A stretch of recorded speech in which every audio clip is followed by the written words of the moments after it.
بسم الله الرحمن الرحيم. والسماء ذات البروج واليوم الموعود وشاهد ومشهود قتل أصحاب الأخدود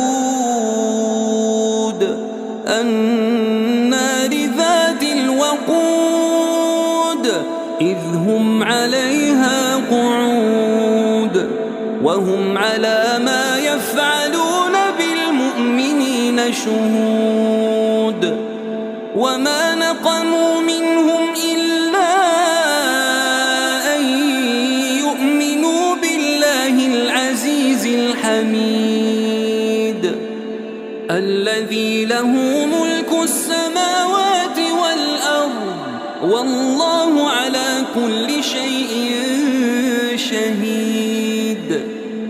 إن الذين فتنوا المؤمنين والمؤمنات ثم لم يتوبوا فلهم عذاب جهنم ولهم عذاب الحريق.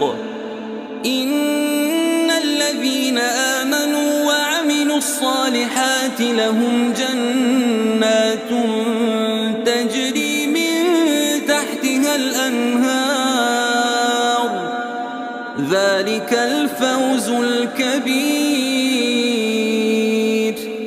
إن بطش ربك لشديد إنه هو يبدئ ويعيد وهو الغفور الودود ذو العرش المجيد فعال لما يريد. هل أتاك حديث الجنود فرعون وثمود بل الذين كفروا في تكذيب والله من ورائهم محيط بل هو قرآن مجيد في لوح محفوظ.